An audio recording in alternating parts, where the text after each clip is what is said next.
की तिकडे एक मराठी आहेत. कुठून आलात तुम्ही? मुंबई. पहिल्या प्रथम अनुजा तुला जय महाराष्ट्र आणि माझ्या महाराष्ट्राच्या प्रत्येक जनतेला माझा जय महाराष्ट्र. गेले 3 दिवसापासून मी इथे आणि या 3 दिवसापासून जे मी अनुभवलंय ते ओळीत मांडतोय. अंधारलेली वाट मी प्रकाशित होताना पाहिली, तू लाविला असा दिवा क्रांतीचा मी मशाला होताना पाहिली.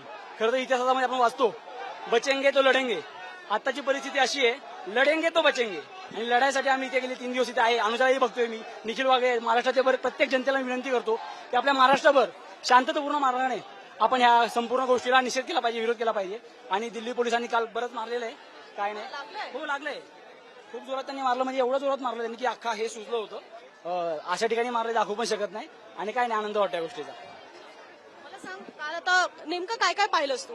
खरं तर काल सकाळपासून आपण इथे शांततेमध्ये होतो. यांनी सांगितलं की 2 तास थांबा, मग नंतरला चंद्रशेखर आझाद ते होते, ते म्हणले तासभर थांबा. आणि सगळे विद्यार्थी होते ते शांततेच्या मार्गाने होते. आणि जवळपास तिथे जेव्हा आपण बॅरिकेडिंगच्या इथे होतो तिथे पोलिसांनी लाठीचार्ज सुरू केला. त्यामध्ये काहीतरी 10-12 मुलांना मारलं. मी स्वतः एका मुलीला आणि एका मुलाला ऍडमिट करून आलो. तो बंगालचा होता, काहीतरी एकटाच आला होता.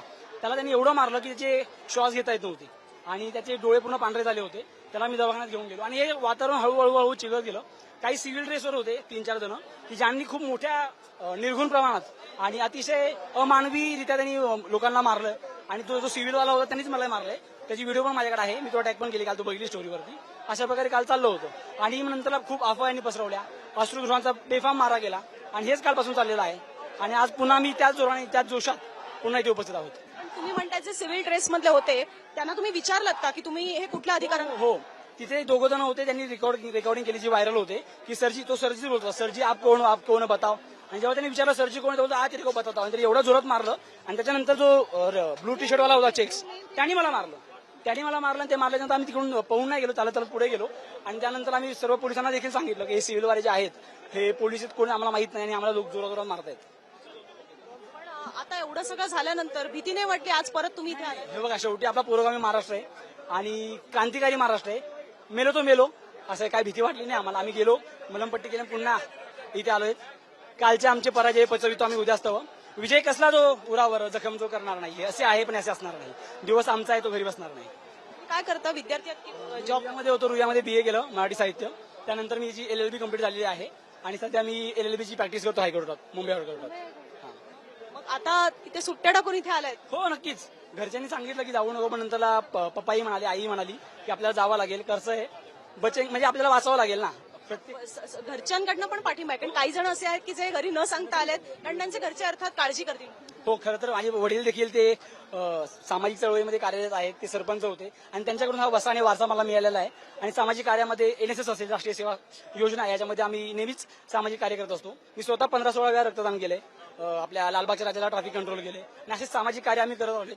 पण हे सामाजिक कार्य आपण तेव्हाच करणार जेव्हा आपण जिवंत राहू. आणि हा जिवंत राहण्याचा लढा आहे आणि त्या लढाईला आपण इथे उपस्थित असलो पाहिजे असं मला वाटतं, म्हणून मी इथे आलोय. एक प्रश्न मी मगाशी त्या मुलाला विचारला, त्याचं उत्तर फार इंटरेस्टिंग होतं म्हणून तो परत एकदा घेते. अशा अर्थाने की आज जे अभिजित दिपके करतायत, हा जो विश्वास आज अभिजित दिपकेंवरचा दिसून येतोय, तर याआधी असा विश्वास तुमचा इतर कोणावर होता का आणि काय वाटतं त्या? खरं तर असा विश्वास दुसऱ्यांवर कोणावर नव्हता, त्यामुळे आम्ही कुठल्या चळवळीत सहभागी झालो नव्हतो.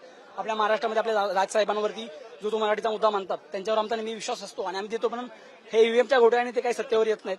पण बाकी दुसऱ्या कोणावर आमचा विश्वास नाहीये आणि अभिजितवरही विश्वास होता असं नाहीये. आम्ही गेले 20 दिवस 25 दिवस त्याला पाहतोय आणि तो बघतोय, तो एवढा संयमाने हेच काम करतोय आणि आम्हालाही वाटतं की आपला काहीतरी खारीचा वाटा आपण उचलला पाहिजे, म्हणून आम्ही त्याच्यासोबत जुळलेलो आहे. आधी अभिजितवर विश्वास नव्हता कारण ज्या पद्धतीचे सुरुवातीचे टॅग्स लागत होते वगैरे, इव्हेंच्युअली तो डेव्हलप झाला. नव्हताच कारण की तुम्ही गोदी मीडिया बघता, जो प्रोपगंडा ते पुढे सरकवतात की हा बीजेपीचा होता. आपले सुजातादांनी पण सांगितलं की ते पुस्तक RSSचं होतं आणि आम्ही 20-25 दिवस पाहिलं, ओळखलं. कारण की कसं आहे, जेव्हा सोनं असतं, सोनं एक कसोटीवर घासून आपल्याला कळतं ते सोनं आहे. मग तेच 25-30 दिवसामध्ये आपल्याला कळलं की अभिजित खोटं बोलत नाही आणि म्हणून त्यामुळे आम्ही त्याच्यासोबत उभा आहेत. धन्यवाद.